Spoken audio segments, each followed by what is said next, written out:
Well then, how's it going, everybody? We're here yet again for another beautiful Chef Look Cooks.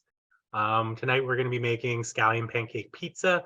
I did scallion pancake at the library the other day. It was so much fun. I was like, what am I going to do with scallion pancakes? And I don't know. I just decided a pizza sounds like a great idea. It actually turned out way better than I was anticipating. It's a really fabulous snack. You can put pretty much anything you want on top of it. But we're going to do a little bit of a hoisin, chipotle sauce, and then some nice hoisin beef. Hoisin, if you're not familiar with it, is kind of like a sweet and savory barbecue sauce, Asian flavors. Got a little bit of warm spices in there too. It's really really tasty. And it's one of the classic sauces that is usually served with scallion pancakes if you buy it at a restaurant. So as per usual, I have everything ready that I need to go. Got my mise en place, if you will. I got a pan for cooking my beef. There's my pizza trays over there. Got all my ingredients right in front of me. What that's going to do is it's just going to make my life a lot easier. I'm not going to have to move around my kitchen to get everything. We're just going to be ready to rock pretty much. Not really going to move this from the spot the whole time we cook. And without further ado, first thing we want to do is get our dough ready. Dough usually wants to rest for 20 minutes to 2 hours. I do have a ball of dough over there that I made already, but we're going to make one just so you guys can see what it looks like. And then you want to get that resting as soon as possible. So I'm going to go ahead and do that right now. The rest of the dough is pretty simple. It's 300 grams of flour, 3/4 cups of hot water, and a pinch of salt. And that recipe is very, very scalable. You can go to 600 grams and a cup and a half. You can go to 900 grams and 2 1/4 cup, or you can go to 1200 grams and 3 whole cups of hot water, which is what I personally like to do because I make an insane amount of dumplings or scallion pancakes anytime I make this. So let's go ahead and get that started right now. So what you're going to do is you're just going to get your scale out, pop that on, tear it to whatever bowl you're using. I like to use a low, shallow bowl. I just find that it makes the mixing a little bit easier. And then we're just going to weigh out 300 grams. It's about 2 cups, just for those of you who don't have it, a little bit less than 2 cups. I would use 2 cups and just have a little bit extra water on hand and keep adding it until you get a dough that you really like. Because this is pretty experimental. You don't actually have to measure anything for this. You could just add hot water to flour until you get a dough, once you've done this enough times. So don't be bashful. Don't be scared of learning new stuff. It might work out for you. So there's our flour. That's 300 grams. That is always nice and easy. Love having a kitchen scale. If you don't have one, they're pretty cheap and easy to buy. I definitely would suggest grabbing one if you can get your hands on it. So I got my measuring cup here. Just gonna tilt it down a little more. Just gonna put a pinch of salt in the bottom there. That's gonna help to flavor my dough, make sure it's good. Just in case my filling is, for whatever reason, not good, but it's gonna be really good. So pouring out of this isn't always easy. So I'm gonna actually use my 1/4 cup measure here. And I'm just gonna go ahead and grab my 3/4 cups of water. And I'm gonna double check and make sure that this is 3/4 cups, obviously, on my measure in the but it's just a good idea just to have available this. Whoops, that's liters. And plus, it just makes it easier to pour out of here. Let's see, that is not quite there.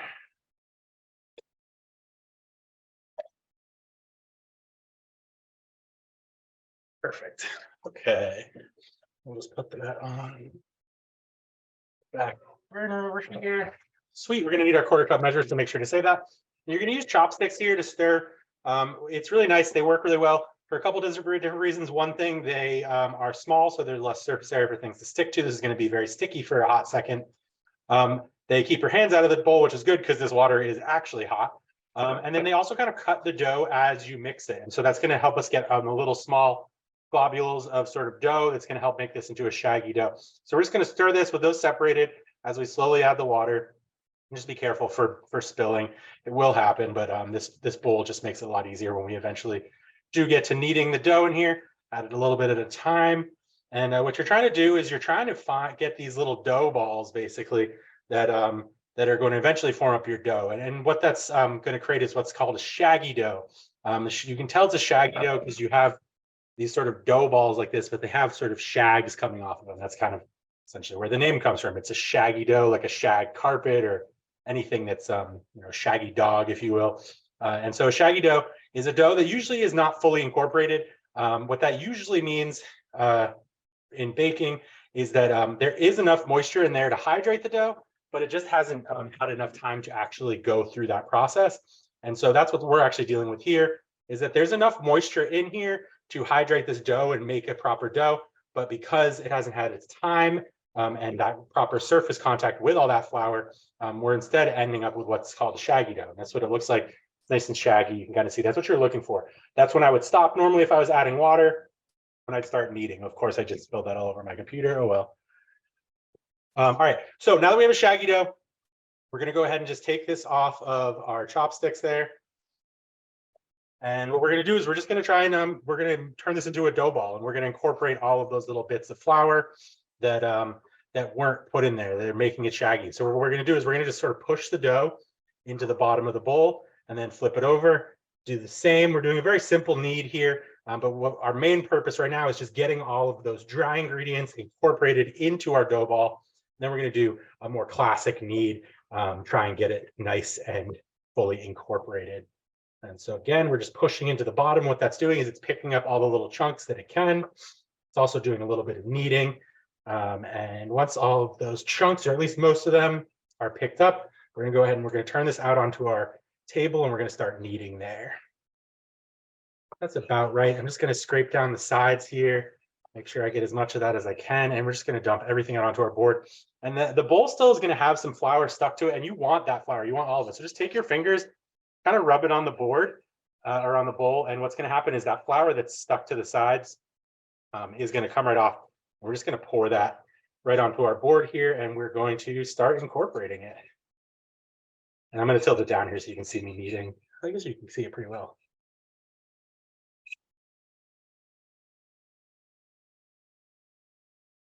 Perfect. Get all that flour that you possibly can. Use your nails if you got them. Help you clean the bowl later too. Perfect. All right, great. So now we've got our shaggy dough on the table here. We're just going to try and get all of the dough off of our fingers that may have stuck there as well. We want all this to get incorporated into there. Every little bit of it's important. All those dry ingredients are going to help make us a really nice, smooth dough. But if it don't get, it's not wet enough, it's never going to come together. So that's why we have to add at least some water to this. Great. So we're just going to sort of knead this together. And as we do that, move about on the board and get all the little chunks that you may have left behind. You're basically just looking for something that is fairly well sort of cohesive. You don't need to knead this tons. We're not trying to develop a lot of gluten like we would be with pizza dough or bread. We're actually trying to avoid gluten. That's why we're using a hotter water like that. We want some gluten because we want it to be sticky, but we want it to not be too hard to work with. And so that's why we're using that hot water dough, which just makes it easier to roll out. It makes the gluten a lot more stretchy and a lot less firm and well developed, like you have in a really good bread dough. Makes it hard to stretch out, hard to work with. We want something that's going to be easy. We'll be able to roll out nice and well. We won't be fighting with all day. So that's it. Just a little bit of kneading. We're just going to sort of get it wrapped up into a little ball, and that's what it's going to look like. So it's still a little bit rough around the edges. You can see what's going to happen is that that flour is going to hydrate. And by the time we see this again, or rather when I show you the one I made earlier, it's going to be really smooth and soft and easy to deal with. It's going to be perfect. So there's our dough. I'm just going to toss it. You want to wrap it in plastic so that it doesn't get too wet, or so it doesn't lose its moisture rather, and then just throw it aside for now. And at the end of the program, I'll show you what that looks like, so you can kind of see the difference. Beautiful. So that's our dough. Pretty simple, not too crazy hot water dough. That's a dough you can use for so many different things. It's really good for filling dumplings. You just cut smaller balls and roll them out to make little dumpling wrappers. Obviously, it's really, really fabulous for making scallion pancakes, which is what we're going to do today. But you can make pierogies, pretty much anything stuffed. You can roll it out thin and add seeds and stuff and make crackers. It's got just so many applications. It's a fabulous, fabulous dough. All right, great. So that's done. That's easy. While that's resting, we're going to go ahead and we're going to make our beef. We're going to get that done now, just because we want it to be a little bit cool by the time it goes on the pizza. And so we're just going to go ahead and get that ready. But before we start our beef, we're going to need our scallions cut, because those are an important part of the scallions or of the beef, but they're also an important part of the actual pancakes. Always forget at least one bowl, All right, so normally I would keep that rubber band on the whites here, and what that would do is just to help them keep them together. But I'm going to actually use the whites in the beef, so I'm actually just going to cut everything right together. But if I was separating them, I'd leave the rubber band around the whites. If you ever just need the greens for whatever reason, you can do that, and it's going to really help sort of keep your kitchen nice and organized. But we're using everything today, so we're going to cut the whites not super thick, but thick enough that they have a little bit of bite. They're going to be in the actual beef with us, which means we'll actually get to see them on the pizza. So we want them to be big enough that you can see them. So that's all of our whites there. And they maybe they add a little bit more than just flavor. And then we're going to start cutting a little bit thinner here. And this is because we're cutting the actual filling that's going to go in the scallion pancakes. And some of this might end up on top as a garnish. We're not entirely sure, but we're going to try and shove as much of it as we can into those scallion pancakes. Nice and thin, as thin as you can. It doesn't have to be perfect. Again, you're cooking for yourself, not for some critics. So just make it. You don't want it to be too thick, because if they are too thick, they might poke through your scallion pancake and kind of just make a mess for you. But it's not going to be that big of a deal. So just go to town, get it as thin as you can. And then we're gonna, once these are all nice and cut up, we're just gonna put them to the side, and then we'll use them later when we're actually forming those scallion pancakes. That should be about right. Nice. Okay, these are for later.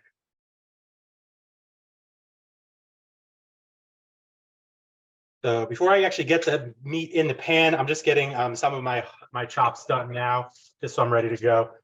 This meat's gonna cook pretty fast. So all right, great. So I've got my garlic here.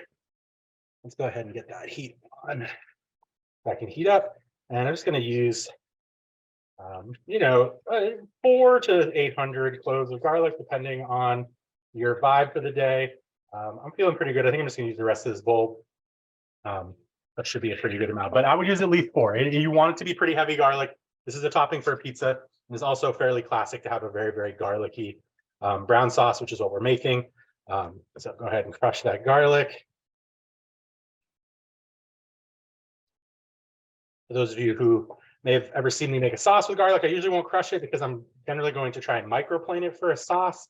But this is, we kind of want it to be a little chunky because, again, we're making almost like a stir fry here with this beef. And so we don't mind if there's a little bit of chunks in there. It's just going to add some texture, and it'll let people know, hey, there's garlic in here when they take a big bite and they get a nice chunk of garlic on their pizza, which is going to make me happy, that's for sure. Yeah, some people are worried, about garlic breath and what it smells like and blah, blah, blah. But honestly, if you're my friend and you don't like my garlic breath, then I don't know if we're actually friends. Garlic breath to me is a boon, like the greatest friend test ever invented. Just give someone a nice close talking to right after you eat your favorite garlic pizza or something. And if they recoil, maybe you should reconsider your friend group. Either that or maybe they're allergic, which is, it's totally fine. Nothing wrong with that. All right, so there's our garlic. There is our scallions. This pan is getting nice and hot. Got some beef here. You can use anything you want. You can use pork. You can use turkey. You could use literally anything. The sauce is going to be good. I guess I'm just going to cut this open. The sauce is going to be good with pretty much anything you can get your hands on. You could use mushrooms too. Like it's just the whole. The whole experience is up to you. Whatever you want, whatever you like, whatever you have. More importantly, don't go buy something just for this. If you've got something in the fridge you've been waiting to use up, use it up. All right, let's get our meat searing off in there.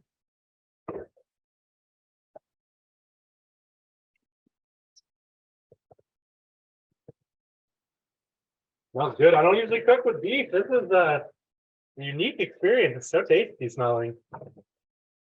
My lovely beef fat. And we're just gonna chop this up. We don't want it to be like super fine and ground. A couple big chunks isn't gonna hurt anything. That's for sure. All right, so while that cooks on that side, I'm gonna go ahead and chop this garlic up.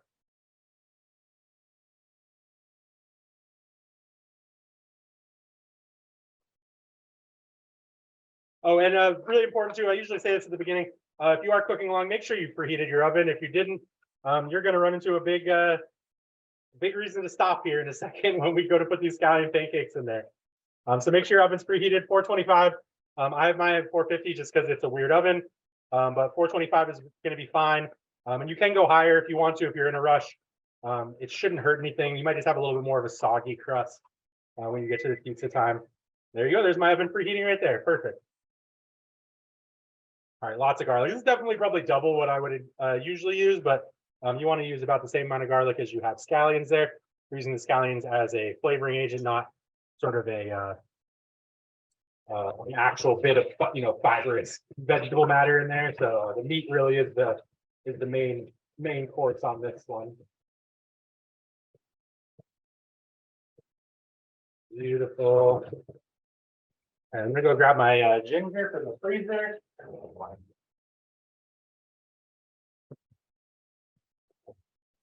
So this is one of my favorite techniques. I don't know if you've ever showed you this before. You take a microplane and you take your ginger. Your ginger is frozen. You don't have to peel it or anything like that. And you're just gonna shave it on the microplane. They make this really beautiful ginger snow.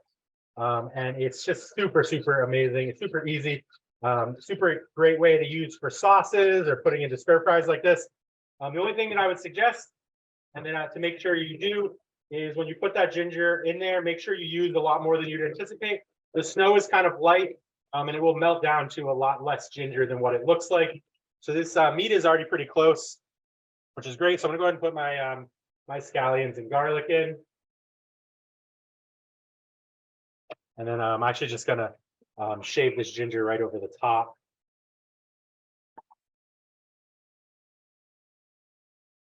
Oh yeah.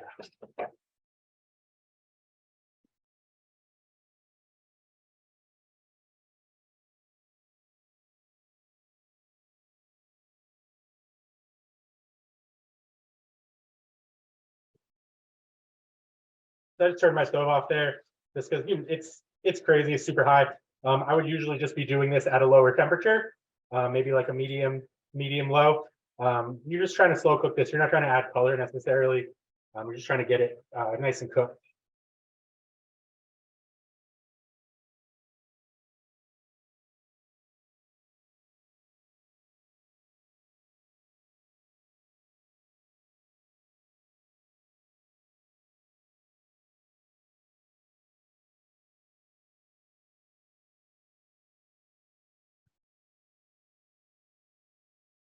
All right, perfect. So I got my inch of ginger in there. You just put this right back in the freezer when you're done with it.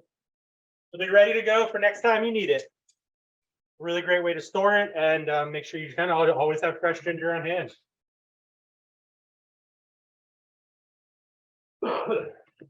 Awesome. It already smells absolutely amazing. They haven't even added the actual sauce in there, which is kind of the best part. You can eat this just the way it is, honestly, if you wanted to. But I would, trust me, the sauce is where it's at. Hoisin is one of my absolute favorite things in maybe the entire world. All right, that being said, let's go ahead and make that sauce. All right, so it's pretty simple. If you guys have never seen hoisin before, this is the one that I have. It's just like, standard. You get it at the sort of foreign food aisle at your grocery store. There's a lot of different kinds. There's squeeze bottles, there's little jars. I prefer the jugs or the little jars, and I like it when it's thick. You want it to be pretty thick. Let me just sort of show you the texture here. You want it to be pretty thick, but you don't want it to be so thick that it's like a paste. You want it to be spreadable, and this is honestly perfect. So we have made a good choice here. So it's going to be 1/4 cup of hoisin.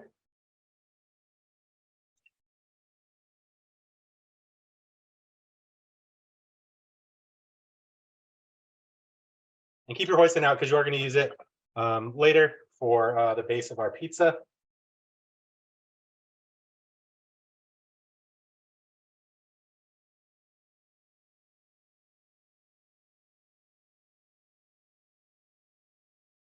Okay, 1/4 cup of hoisin. Beautiful. Rice wine vinegar. I like to use seasoned rice wine vinegar. If you're watching your salt or sugar, you can definitely skip that if you want to. But I would maybe add a little bit more mirin in here. So 2 tablespoons of rice wine vinegar. Perfect. And again, we're going to use that again as well or later. 2 tablespoons of mirin or brown sugar. Mirin is a sweetened rice wine. It's absolutely delicious. We're using rice wine vinegar. So if we use a rice wine sweetener, it's going to help keep our sort of flavor profiles together. 2 tablespoons of soy sauce. I'm using a really, really fabulous soy sauce called Tamari. So Tamari is a very, very sort of top-notch soy sauce. It is a much higher proportion of soy to wheat. Most soy sauce uses very, very high proportions of wheat and barely any soy. But Tamari, that's how you spell it, is where it's at. It's mostly soy. It's essentially what soy sauce was before people who wanted to make money got their hands on it. So it's seasoned with wheat, which adds obviously a lot of really great flavors. There's a reason why everybody really loves wheat, but it is mainly a soy product, which is where we're at. And it's also the first pressing, which means it's like really, really, really good. And then a little bit of sesame oil. 2 teaspoons. Oh, that's right. I forgot there's a stopper on here.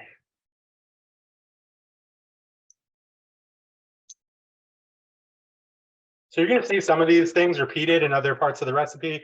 The rice vinegar, the soy sauce, et cetera, they're just really good flavors. They're pretty classic to what sort of what this type of food tends to like to use and work into its food.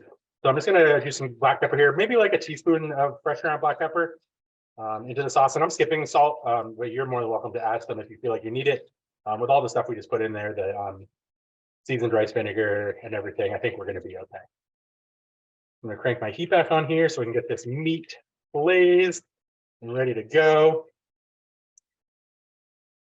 And we're just going to stir our sauce together here. Looks good. Probably going to taste really, really, really good.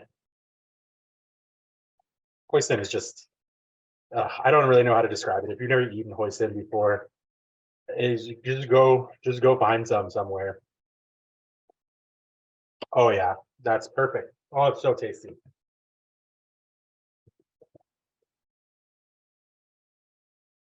So again, our pieces of meat are fairly chunky. It's not super small pieces here. We don't want it very ground. We just want it cooked.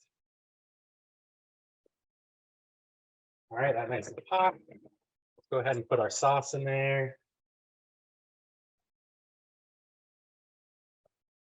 And I'm going to save this bowl for later because we are going to use it to make our hoisin mayo sauce that we're going to use to put on our pizzas. Perfect.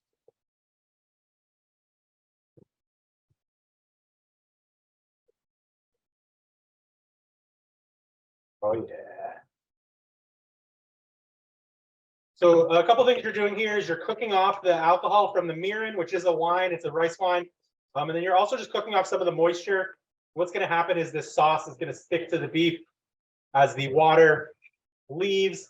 The sugar, the center, and salt that are left behind are going to bond to the meat and make a really nice, nice sort of meat that we can put on top of our pizza. It's going to be really, really tasty. So while that's happening, let's go ahead and get our cucumber salted. We're going to want a salted cucumber for later, and the longer you can let it salt, the more moisture it's going to get drawn out, and the tougher your cucumber is going to get. We want that cucumbers to toughen up. By drawing the moisture out of the skin, you make the fibers a lot harder to break down because there's less moisture in them, and they sort of just get smaller, more compact. And so what we're going to do is we're going to go ahead and, oh yeah, almost done. We're going to go ahead and just slice these. The recipe calls for 5 millimeters, which is, it's hard to really describe. It is a small amount that's less than an inch. This is maybe the correct amount. It's a slice that's going to hold up, but it isn't thick enough that it's like a dipping slice, right? Like it's still going to bend a little bit. But that's the closest I can really sort of describe that. You know, you can get out there and measure it, but honestly, at the end of the day, it's not going to hurt to just sort of do it. You just want a slice that is thick enough that it's not going to fall apart, because we are going to smash these cucumbers. We're gonna crush them with our hands, but not so so thick that it's essentially a chip that you are that you're going to have to deal with. And so we're not skinning these. The reason we're not skinning them at all, if I was doing this for like a normal salad, I'd maybe do a couple stripes on the side just to make them look pretty. We're not doing that because the skin is going to be what's essentially holding these together. You know, even if they break down really, really hard, and we crush them too much, the skin is still going to hold them in a relatively cucumber shaped sort of holding pattern. It's not the right word I'm looking for. Appearance rather.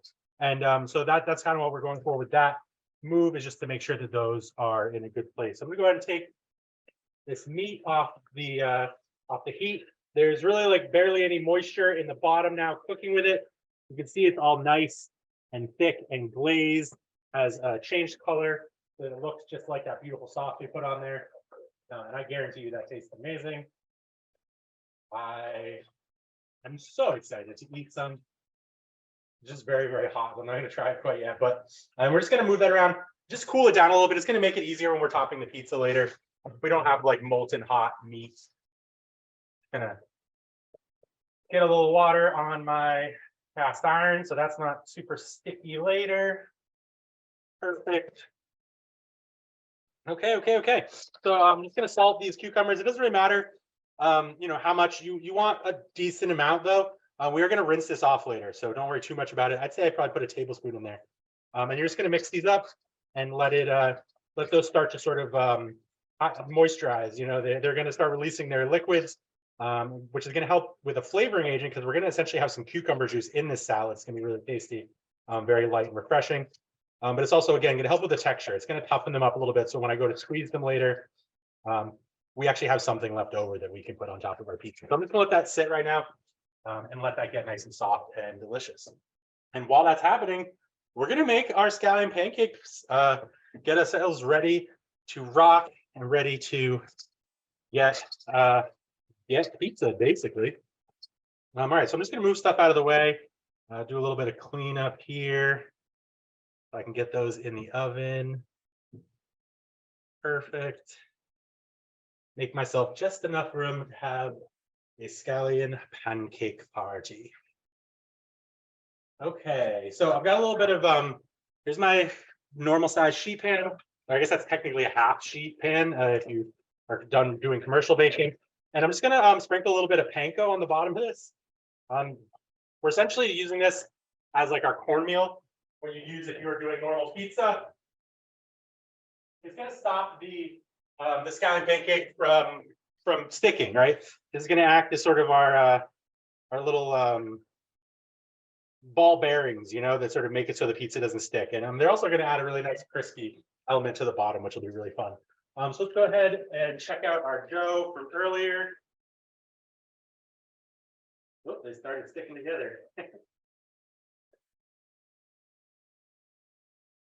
So even just in the time that we've been talking, this dough from earlier has smoothed out, but I've got an even smoother dough from earlier that we're going to actually use right now. That's been sitting for almost 2 hours. But I'm just going to keep this other one in here. You make more scallion pancakes. So each one of these 300 grams makes 2 scallion pancake pizzas. I would make 6 scallion pancakes, but we're making pizzas today. So we're going to take this, get it nice and even, or at least even enough that you feel like you can cut it in half. Go ahead and do that. Put half of it over there for now, and then we're going to go ahead and roll this out. So this is going to be quick and dirty. If you're making actual scallion pancakes, you might want to roll this more than just the once I'm going to do. You'll get a lot better layers, but I'm going to roll it just once, just because I think it's going to be, it's just faster. And for the pizza especially, you're really not going to, you're not going to see all those layers because you're going to have so much stuff on top of it, sort of crushing them. But if you were worried about it, or if you wanted to try, you could do this twice, and I'll show you what process you're going to want to repeat. It's the actual sort of laminating process, where we're going to roll this out, we're going to laminate it with some oil, and then we're going to roll it back up again. And normally you do that at least once, sometimes even more, and then you put the scallions in there as part of the lamination layer. But today we're just going to put our scallions in right from the start. And so I'm just rolling this out as thin as it'll go. And it's pretty easy to work with. It's a little sticky, but not super bad. I do find when I make smaller batches of this dough, it's a little bit harder to get the water to flour ratio just where I like it. One of the good reasons to do a really nice big batch is that the little stuff, the sort of small mistakes, the difference between a teaspoon of water now with a 300 gram batch and a 1200 gram batch is vastly different. Here, it could ruin the whole dough. With a 1200 gram flour batch, that teaspoon of water extra is going to barely do anything. Everything's going to be really nice. So that's why I usually like making big batches of this, and then like freezing whatever I make with that batch for another time. It just makes things a lot easier, and you don't have to worry about being quite as precise, which is great for me because I am I can be precise, but I don't want to be precise if I don't have to be. All right, great. So we've got a nice looking little rectangle here, and it's not going to be a circle until our second time through. And the way we fold it here is going to really help make it a circle. So this is pretty thin. I'm going to go ahead and take some of my sesame oil and just make a little bit of a layer. This is our lamination. This is what's going to create the nice crispy layers. So when you look at that dough from the side, you can actually see sort of all of this work that you did. And it also just adds a little bit of flavor. I'm using sesame oil here. You can use any oil you like, but I really like sesame oil. All right, great. So there's our first lamination layer. And then we're going to come in with those scallions from earlier. We're just going to spread them out evenly. Half of the scallions. Perfect.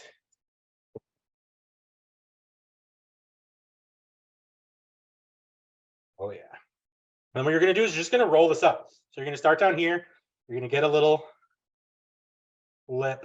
You're going to fold it over. And then you're going to try and roll this up as tight as you possibly can. It's going to be a little harder because it's a lot bigger than a normal scallion pancake. But just kind of work your way down the line. Nice tight rolls. Keep going. You'll get there eventually.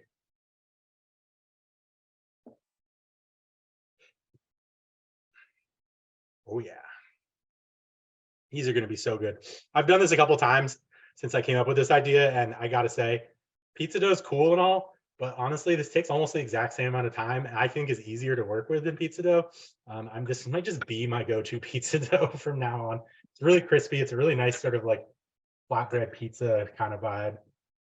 Okay, beautiful. So now we've got this beautiful log, all of our scallions in it, and we're going to do the actual process.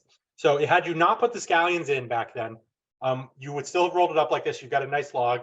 And what you do now is you take this and you just kind of spin it like a pinwheel, right? And then when you get to the end here, you take this last piece and you just tuck it underneath on the bottom. So now, again, if we didn't have scallions in there, we would have just made a whole bunch of layers.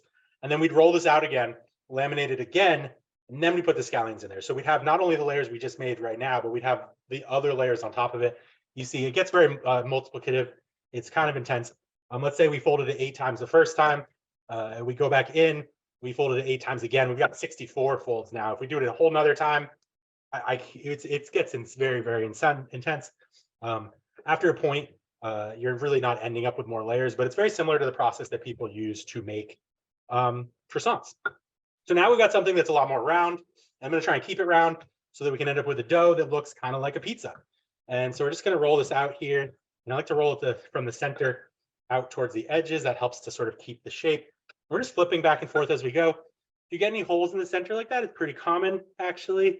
You're just going to want to sort of fold the dough over onto it and patch up that hole. Don't worry too much about dough meeting new friends. This thing has been folded so many times that the dough that was next to itself at the beginning may not be anywhere near itself anymore. So don't worry too much about that. And then just keep rolling this out. You want to get it pretty thin, but once the scallions start to break through, which they will, they just always do. And I definitely put a lot in there too. Once the scallions start to break through, that's usually a good sign that you have gone thin enough. Also, just how much space you have on your pizza tray. Okay. Ooh, I love that sound. Okay, so I think that's probably good for our first one. So there it is. There's our first massive scallion pancake, and we're going to use that to be our first pizza. Flip it over. I like this side better. Again, just put it right on those panko. The panko are going to act so it doesn't stick as a really nice sort of barrier for you. And let's work with our next piece of dough. This is a little wetter than I'm used to, but that's okay. You can add more flour if you want to, if you happen to notice this. or even work with flour a little bit, but honestly, I think it's going to be okay. I think this is part of why those scallions broke through so much, is that this dough is just a little bit softer, a little bit wetter. And again, that's just, that the dough might have been a little more moist. My measurements might not have been perfect. Everything that's part of, again, why I like to use big batches is things sort of tend to shake out. Little mistakes become less big when you do things at a larger scale. You can also mess up massively, but hopefully that doesn't happen. Let's see, how are we looking on questions? No questions tonight. Awesome. Everybody's enraptured by how beautiful and tasty this all looks.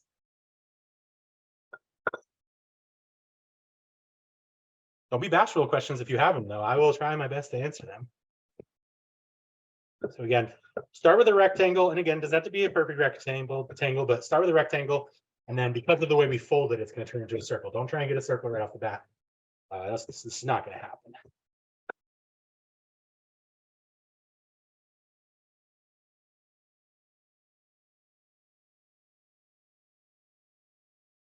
I didn't cut these in half very well. I think this one's going to be a little bit smaller than the other one. But that's okay, though.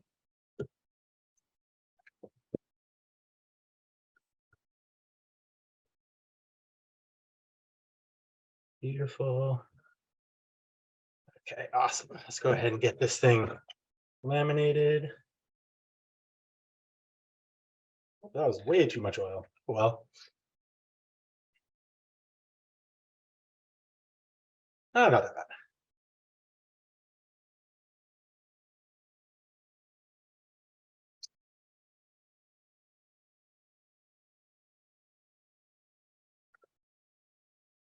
Okay, perfect. Rest of our scallions.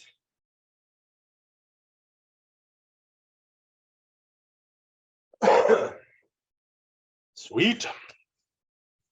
Scallion pancake number 2.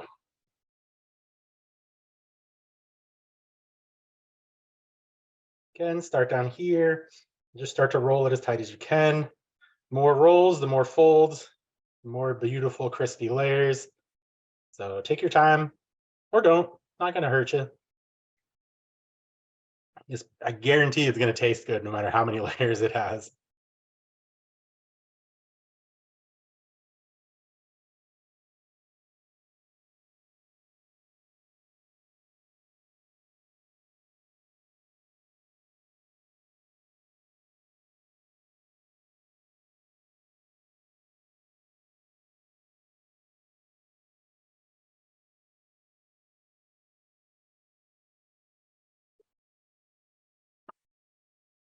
Okay, beautiful.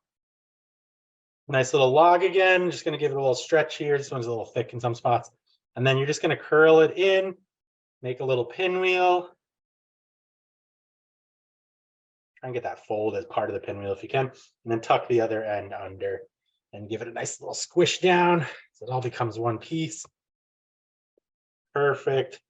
A little bit of the oil got on the outside, which is just going to make this a little bit tough to roll out, but it'll be fine. Not just because I use too much oil, and that'll happen, but not going to hurt anything at the end of the day.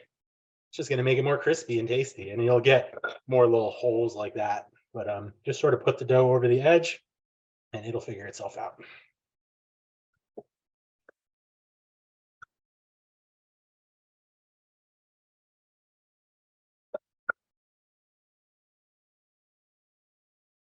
Oh yeah.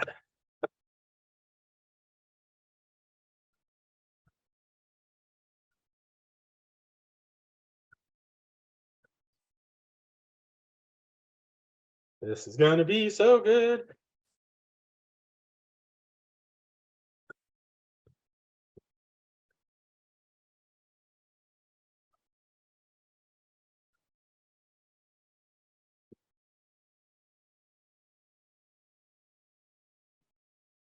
Beautiful. Another scallion pancake.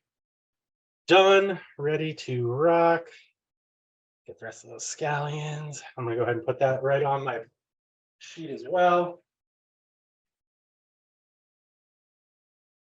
Perfect. So I got my 2 scallion pancake pizzas. Going to pop them in my oven for 10 minutes.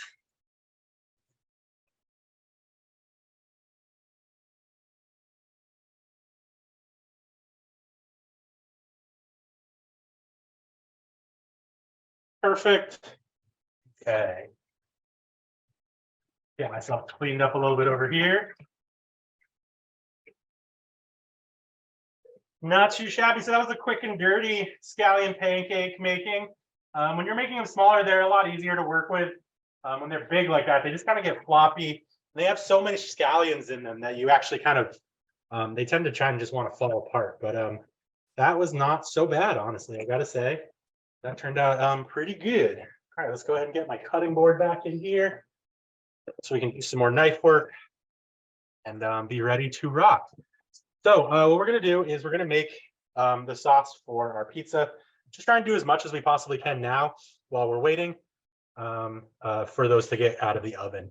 All right, sweet. So sauce that's going on our pizza is chipotle mayo. You can make your own if you want. I just bought some. It was pretty cheap. But it's basically just mayo and then chopped up chipotle peppers and hoisin. That's pretty much all that it takes. It is gonna be really, really good sort of base. All right, so yeah, so let's go quarter cup of hoisin.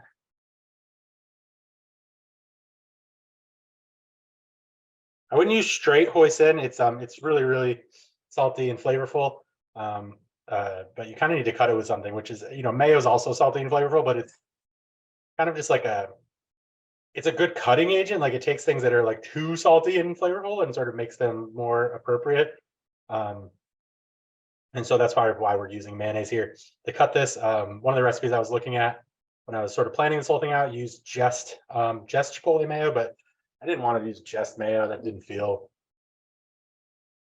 It just didn't feel right. Honestly, I wanted something a little bit more flavorful in there. So I'll add another quarter cup of this chipotle mayo.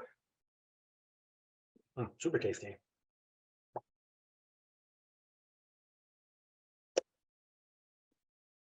I think these two flavors are going to work really well together too. A little bit of spicy, really, really nice, sweet and savory with the hoisin. I think we're going to be in a good spot. So I'm putting in the scallion pancakes in the oven just to help them start cooking. We don't want them to be soggy. And so what this is going to do is going to hopefully, well, not hopefully, it is going to cook them through most of the way.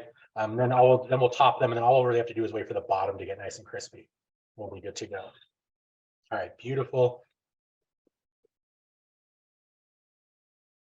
I guess just use this on this fork too. And just mix that together. And it's a really simple sauce. And if you think this is too weird for you, just use tomato sauce too, or add a little tomato sauce in with this. I think it'll be just fine. That's what you're looking for. Texture is the color is gonna change. Give me a lighter color. That should be really, really good for spreading. We're not gonna use a lot. It's really more of a flavoring agent. We're just gonna sort of spread it on top before we put the cheese on. Cheese is ready to go. Sauce is ready to go there. We're just gonna go ahead. Oh, well, that's my oven. Let's go ahead and try this beef. We had excuse me. I'm talking about it before. It looks perfect, honestly. Barely any moisture in there, which is what I want. I really wanted all that sauce to just be attached to the meat itself. Get a nice chunk, see what it tastes like.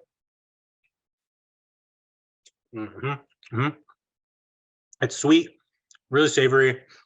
It tastes like hoisin, but it's been, it's not just base hoisin. It's been upgraded. All right. Stay hydrated. Water is important. So sweet. So we did that. So let's go ahead and get these cucumbers started. So they've been salted. You can see there's a little bit of liquid in the bottom. Maybe you can't see, but a little bit of liquid in the bottom of the bowl there. That's good. That's what we're looking for. I'll give these a little bit more time before I really jump into it. I'm actually just going to cut up this cilantro. Okay. So I'm going to cut all the cilantro, just because, maybe not all of it. We'll do a half.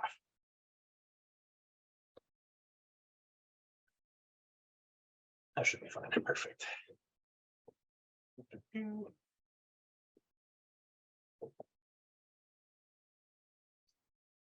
So cilantro is, you can use the stems in cilantro. It's actually really, really classic technique is just to cut the entire bunch of cilantro. Stems are really very, very tender and they've got tons of flavor in them. So it's not really wasteful to do so. And they add a nice little crunch too, especially in like a salsa. You just sort of take the whole bunch of leaves and fold it over itself. The stems on top, they help keep the leaves sort of compact so you can get a nice better chop on it. Beautiful.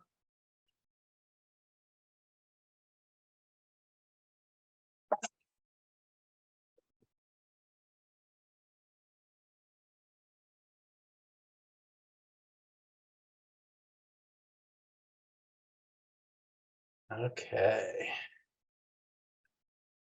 So there's my cilantro, that we'll use that later when we're doing the cucumber salad. Wash my carrot over here.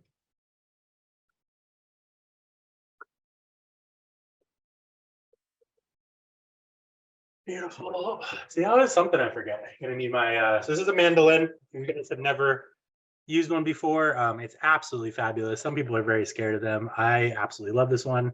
I've been cut by mandolins before, and I think that's why maybe I feel so comfortable with this one. Is I will never lose my respect for this machine, and because I respect it fully, I think I will never treat it as if it was not going to cut me. And so knowing that it will cut me, I will never run my fingers on this. I mean, that's the way it's supposed to work. Hasn't done me wrong so far. When you see me doing this, don't freak out. I've used it a lot. I guarantee you I'm being safe. And it's just such a useful tool. So what I did is I put these little forks on there and they're going to cut the perfect matchstick carrots for me. It's going to be so cool. So let's go ahead and do that actually. All right. So I always hold this at the bottom because it tends to come loose a little bit. And you want to take this in a little bit of an angle. That'll get us longer pieces. I'm just going to run it over there. And what you get is these cool little discs. And then the discs break apart into cool little matchsticks. Now you can cut those yourself if you want to, but I find this is just so much easier. Even for like one carrot, I'll just get this tool out and run my finger over it. And what you want to do is you want to just do smooth motions front and back like this. And when you get low like this, you just notice I keep my fingers back and away. The only thing I'm going to cut is my knuckles. If I do cut something, it's much, much easier to cut a knuckle than to cut into the fleshy part of your finger. And as I get towards the end, I'm just getting a little bit slower, and it's okay. You leave a little bit behind, not a problem. You can eat it. It's a snack. Perfect. Those are all our carrots. And it's really simple. It's just a quick rinse off, you know, a little bit of soap, easy clean, just like using a kitchen knife, basically. It is a kitchen knife, just sort of mounted in a bunch of plastic. All right, sweet. There's our carrots, and our carrots are really cool. They just are going to turn into these beautiful, beautiful little matchsticks. And I'm just going to go ahead, because I'm here, go ahead and salt those a little bit. What that'll do is it'll help get them a little soft. Perfect. Okay, nice, nice, nice, nice. Things are looking good. I'm going to go ahead and just move this out of the way because my Scallion Pancake pizzas are about to be out of the oven, and I want to make sure that I have space to make the pizza.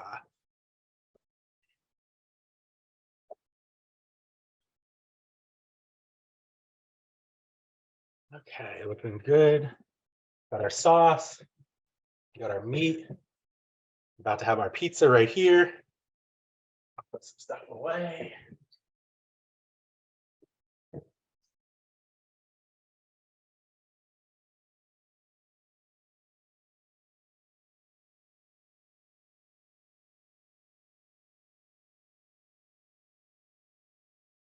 Still no chat, huh? Cool. I can live with that. Rocking.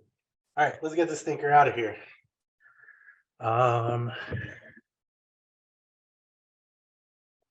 Okay.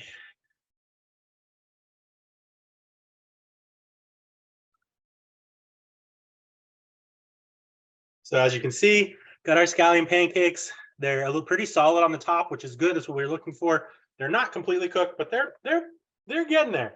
They're not going to take much longer from here forward. I like to give them a little spin if you can. But yeah, they're nice. They feel good inside. They feel like they're going to be Really, really tasty. There's my timer. All right, we're just gonna go ahead and put some of our sauce on there. A little bit on here as well. Spread that out nice and even.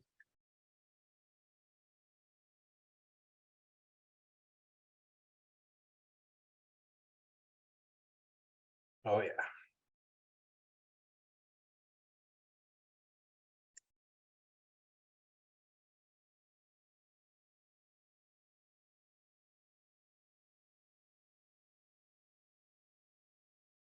Perfect.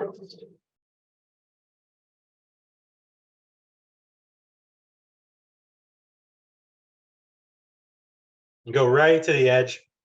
Crust is nice, don't get me wrong, but you'll sort of make the crust with the cucumbers and carrots that we put on there. You'll sort of the cheese and the sauce are part of the crust. They're not toppings. Oh yeah. Yeah, the way we plate the salad on top is gonna sort of make a natural mound in the middle, which is going to make a natural sort of place to put your hands around the edges. Perfect. There's our sauce.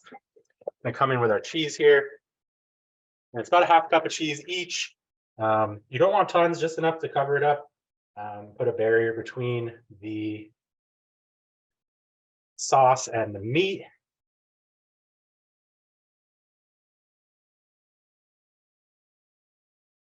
Perfect. I definitely put too much cheese on here, but oh well.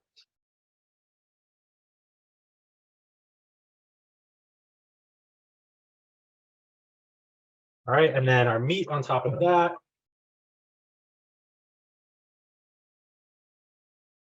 There's not much going on here besides this. This is kind of it. You know, the salad's going to go on after. So you do want to, don't really load it on there. This is kind of your topping. And the scallion pancakes can take it totally.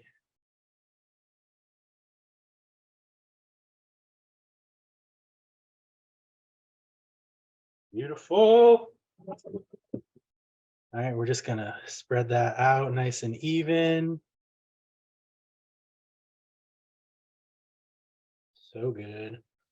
I'm gonna eat that. Delicious. Okay. So we got our meat on there. We're just toss them in the oven. And then cook for another 10 minutes, and we should be good to go.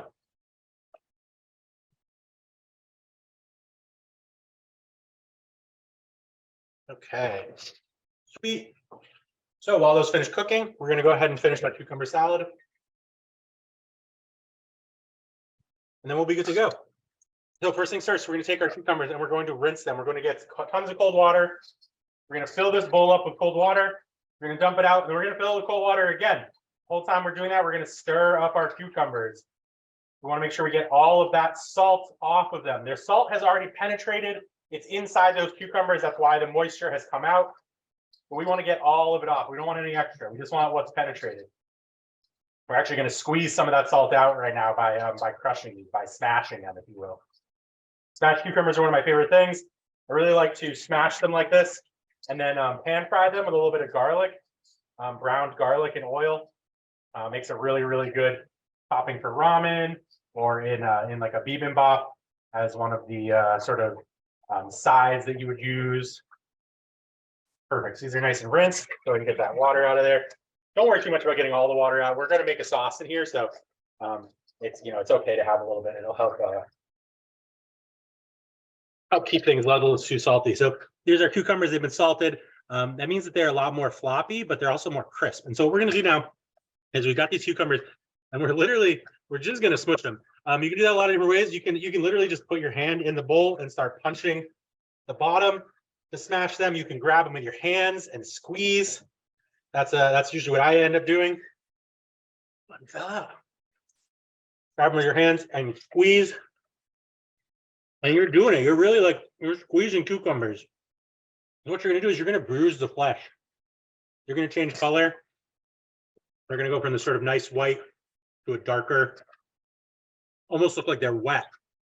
And that's because they are. You're squeezing the moisture out of them. You're breaking down all those cell walls. You're making them more tender.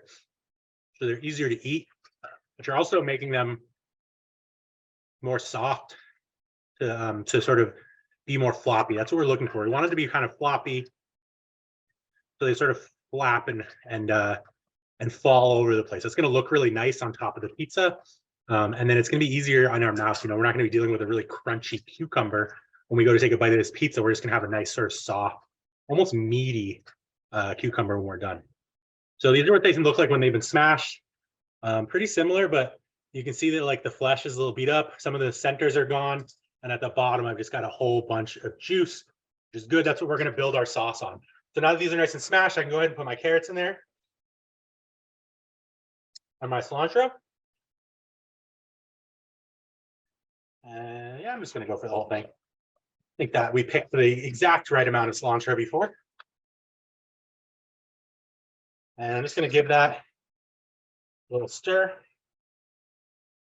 what this is going to do is it's going to start getting that cucumber juice in with the carrots, and it's going to soften those carrots a little bit as well. We want them, firm, but we also want them to be a little floppy. You'll see when we put this on top of the pizza, I don't know why, it just kind of looks good. It just looks good. The colors too, I think, are very helpful. All right, great. And then we're just going to season this up with sort of my go-to classic favorite Asian flavors, which as you may have seen before, rice wine vinegar, sesame oil, mirin, and soy sauce. All right, beautiful. So it's 2 tablespoons of rice wine vinegar. Now we're using a lot more rice wine vinegar than anything else in this recipe because this is a salad. Vinegar tends to be one of the greatest flavoring agents for salads, and so that's why we're using the most of it. Also, just because it's delicious, it's one of my favorite things. I would basically drink it. And then we're going to need a teaspoon of sesame oil. Sesame oil has been in pretty much everything in this dish. It's just a really, really fabulous flavor and also just super good thing to have around. I really love that toastiness that it can add to some dishes. Great. Got that going. We're going to do a tablespoon of mirin. That's soy sauce. So mirin is, again, sweetened wine. We're not cooking out the alcohol in this. You could use brown sugar if you're worried about it, or if you're feeding it to kids and you're worried about it. But honestly, it's 1 tablespoon in enough pizza for potentially, 4 or more people. So I wouldn't worry too much about it. I think that at the end of the day, it's going to be a negligible amount. But if you have people who are concerned about it, you can always cook off your mirin when you buy it.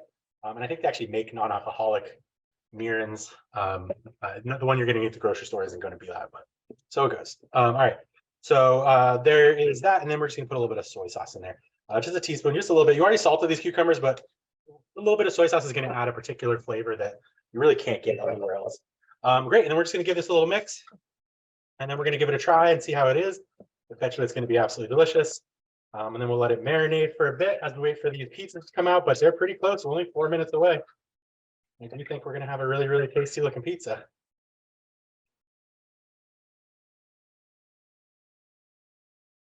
Beautiful. Just mix from the bottom up.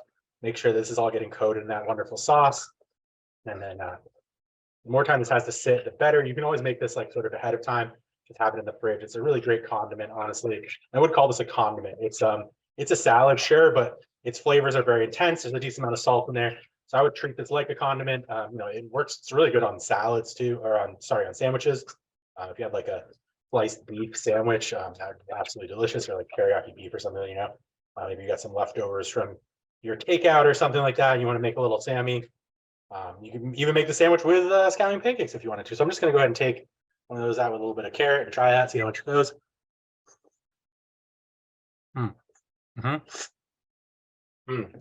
Oh yeah.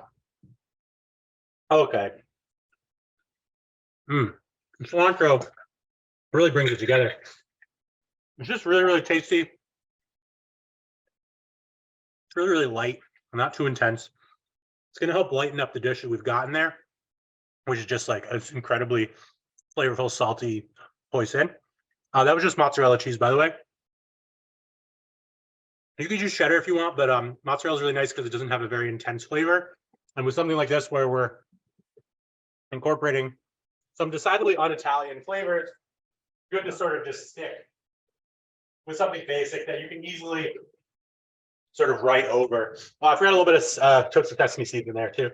They just add a little bit of look more than anything else. I mean, they are very tasty as well, but they just kind of, they let people know that there's sesame in here. It's sort of a warning sign. And they also just are a fun little crunch. Get one stuck between your teeth. You find it an hour later. You get to have a little flavor experience of where your mouth has been. But you're right. They just kind of make it look better. I don't know if you can see them in there with the little white specks, just kind of like, oh, they like level it up. Okay. Awesome, guys. We are super close here to being done. Just going to do a little bit of cleaning while I have the time.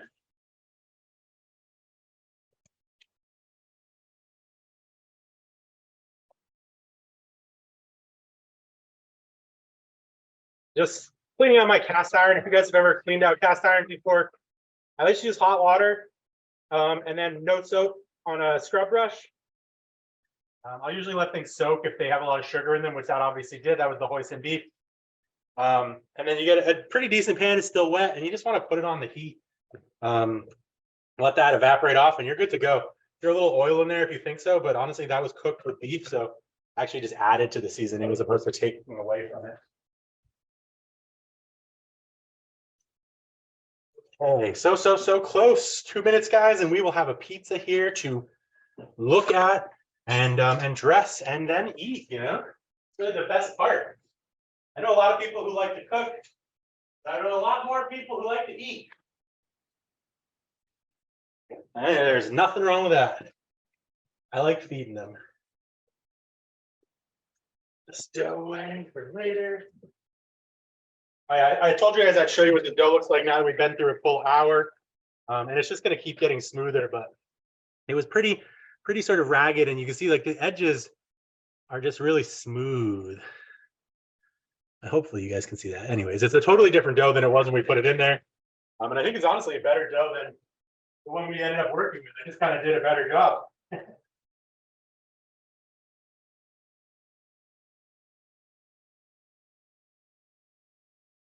Excuse me. All right.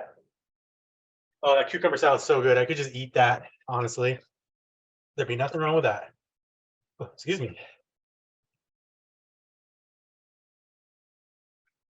Oh, I got the hiccups.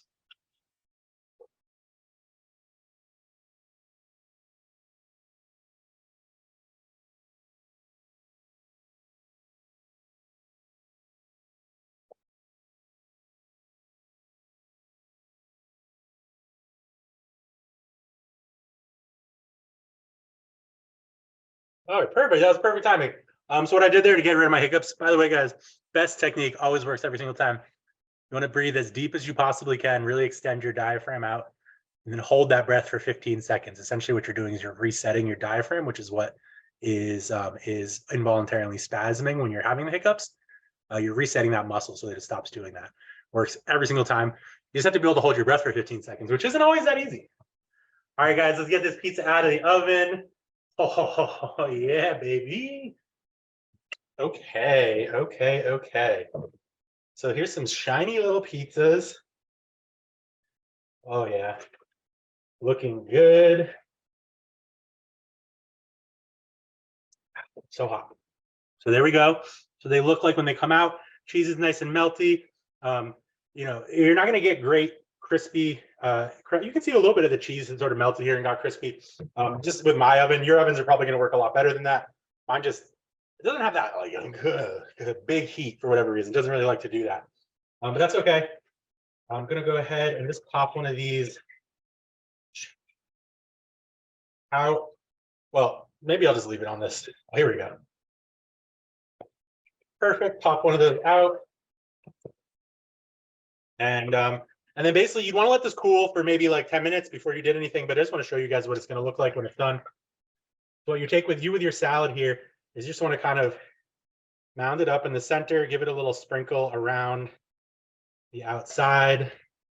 You want to make sure you drain that salad dressing off as you do so. And And kind of that's it, guys. That's our pizza. I know this isn't like a classic pizza by any means, but it looks like a pizza. We're gonna cut it like a pizza. We're gonna eat it like a pizza. It's just very hot right now, so if I cut it, it's gonna fall apart. But that's what you're looking at there, guys. Scallion pancake pizza with a nice cucumber carrot salad on top. Really beautiful hoisin beef on the bottom, and that pizza is a scallion pancake. Actually, maybe just cut off a little piece of this corner. See if you can see the layers or not. Yeah. So that's the scallion pancake. You can see those layers that we made coming apart, and it's super crispy. Oh, super delicious. So perfect. Couldn't ask for anything better. And that's us, guys. That's Scallion Pancake Pizzas. Chef Look Cooks. Thanks for hanging out. Thank you so much, Chris.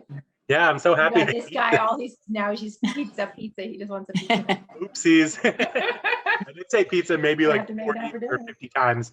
Guys, thanks so much for joining. The dough series will continue next month. So I hope to see you again here. And in May too. We have 2 more months of dough series. Yep. Good. Dough next month should be a lot of fun. I won't tell you what it is, of course. I would never. It is probably one of my absolute favorite treats to get at dim sum. And so that is what I will leave you with. And with that, I will see you all next month, my friends. And sign up for the new